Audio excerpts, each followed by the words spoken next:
आप सभी को डॉक्टर नरेश कुमार का नमस्कार।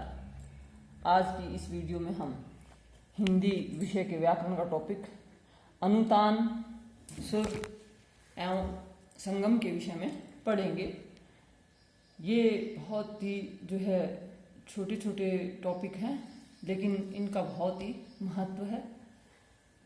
मैं आशा करती हूँ कि आप अंत तक इस वीडियो को ध्यानपूर्वक देखेंगे और सुनेंगे और इसको समझने का प्रयास करेंगे। देखिए, अनुतान, जब हम बोलते हैं तब हमारा लहजा बदलता रहता है। शब्दों को हमेशा एक ही लहजे में न बोलकर हम किसके साथ बोलते हैं, उतार चढ़ाव के साथ बोलते हैं। और बोलने में इन आए उतार चढ़ाव को के अंतरों को ही जब क्या कहते हैं, सुर परिवर्तन कहते हैं। अब सुर परिवर्तन से जब किसी भाषा में शब्द का अर्थ बदल जाता है, तब उस सुर परिवर्तन को क्या कहा जाता है, तान कहा जाता है। देखो, बोलने में आए इन उतार चढ़ावों के अंतरों को ही क्या कहते हैं, सुर परिवर्तन। और सुर परिवर्तन से जब किसी भाषा में शब्द का अर्थ बदल जाता है तो उस सुर परिवर्तन को क्या कहा जाता है, तान। और अनुतान इंटोनेशन, जिसको अंग्रेजी में हम कहते हैं। हिंदी अंग्रेजी भाषाओं में सुर परिवर्तन या सुर का उतार चढ़ाव मिलता है, पर इसके कारण शब्दों का अर्थ नहीं बदलता। हिंदी में सुर परिवर्तन के स्तर पर कार्य करता है। किसके स्तर पर कार्य करता है, वाक्य स्तर पर। अर्थात वाक्य का अर्थ बदल जाता है, और जब सुर परिवर्तन से वाक्य का अर्थ बदल जाता है तब वह क्या कहलाता है, अनुतान कहलाता है। जैसे हम कहें एक सिंपल सा वाक्य कि मोहन जाएगा, तो इसको तीन उसमें कहूँ, बोल कर दिखाऊं मैं, मोहन जाएगा सामान्य कथन है। मोहन जाएगा, ये क्या है, प्रश्नवाचक। मोहन जाएगा, ये क्या है, आश्चर्य सूचक। अब इसी प्रकार देखिए, दूसरा उदाहरण देखिए। मैं कोरोना हो गया, ये सामान्य कथन है। इसमें जो अनुतान वो क्या है, निम्नोन्मुखी, नीचे की ओर है। अब इसको दूसरे से उसमें बोलती हूँ लहजे में, तो क्या, कोरोना हो गया, तो ये क्या है, प्रश्नवाचक। इसमें जो अनुतान रहता है वो ऊर्ध्वमुखी है। अब अगर मैं तीसरी तरह से बोलती हूँ, कोरोना हो गया, ये क्या है, आश्चर्य सूचक। तो अनुतान अंत में इसमें क्या रहता है, सीधा रहता है। तो बोलने के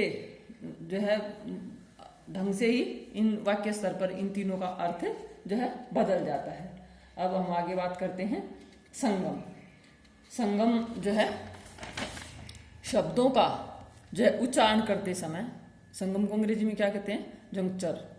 शब्दों का उच्चारण करते समय एक ध्वनि के बाद दूसरी ध्वनि का उच्चारण कभी तो बिना किसी विराम या रुकावट के किया जाता है, और कभी थोड़ा सा रुक कर किया जाता है। तो संसार में ऐसी अनेक भाषाएं हैं जिनमें शब्दों की दो ध्वनियों के बीच लाए गए इस विराम के कारण शब्द का क्या बदल जाता है, अर्थ बदल जाता है।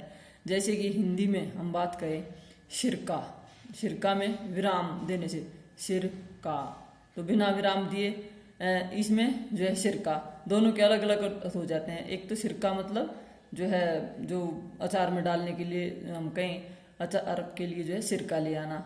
और एक मेरा सिर का दर्द ठीक हो गया, तो एक सिर के लिए आया है और एक जो अचार में डालने का, सिरका।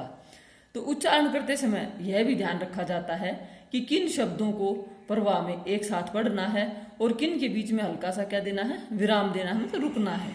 इसी विराम के स्थान को संगम या संहिता कहा जाता है। संगम को लिखित भाषा में प्राय ये इस धनात्मक चिन्ह के रूप से दिखाया जाता है, और हिंदी भाषा में ऐसे अनेक शब्द हैं जहाँ संगम के कारण क्या बदल जाता है, अर्थ बदल जाता है। अब देखिए, दोना शब्द को दो धन ना, क्या हो गया, दो ना, एक दोना और एक दोना, किसी चीज को मतलब दो ना। अब यदि हम देखो, पी लिया, इकट्ठा बोल देते हैं तो पी लिया एक रोग है, और थोड़ा सा विराम, पी लिया, मतलब क्रियावन का रूप बन गया। अब देखो नदी, इकट्ठा बोला नदी और नदी, मतलब नहीं दी। इसी प्रकार देखिए जलसा, जलसा जहाँ भीड़ इकट्ठी होती है, और यदि हम इसको विराम देकर बोलते हैं जलसा, मतलब पानी सा।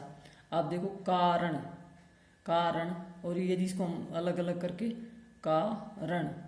अब कोरोना, अब इकट्ठा कोरोना बीमारी का नाम और कोरोना।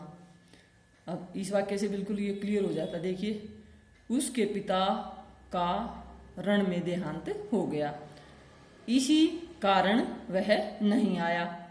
और यदि हम बोले उसको रोना आ गया, और दूसरे अर्थों में यदि हम इसको एक संगम कर देते हैं, उसे कोरोना हो गया। अब यही देखो मैदान में जलसा है, और यदि हम मैदान में जलसा भरा है। अब ये इससे संगम के कारण जो है क्या होता है, अर्थ बदल जाता है। तो मैं आशा करती हूँ कि आप जो है इन उदाहरणों से संगम को जो है समझ गए होंगे। और उससे पहले अनुतान, और इससे पहले वाली वीडियो में मैंने बलाघात पर प्रकाश डाला था। बलाघात जो है, या उसको स्वराघात भी कहते हैं, उसमें मैंने उदाहरण के तौर पर बताया था कि उसके जो है मेरे पिताजी ने मुझे 5 रुपये दे, और एक यदि मैं उस पर करती हूँ मेरे पिताजी ने मुझे 5 रुपये दिए। और ये यदि तीसरी बात पर कहती हूँ कि मेरे पिताजी ने मुझे 5 रुपये दिए, तो ये क्या है, ये बलाघात का उदाहरण था। तो बलाघात हमेशा जो है इसको स्वराघात, क्योंकि जो है जो आहत जो सहती है वो स्वर ही सहता है। तो मैं आशा करती हूँ कि आप इन तीनों में अर्थ जान गए होंगे, अनुतान, सुर, अनुतान, संगम और बलाघात। तो आप ज़्यादा से ज़्यादा इस वीडियो को लाइक एंड शेयर कीजिए और अपने चैनल को सब्सक्राइब कीजिए। नमस्कार, धन्यवाद।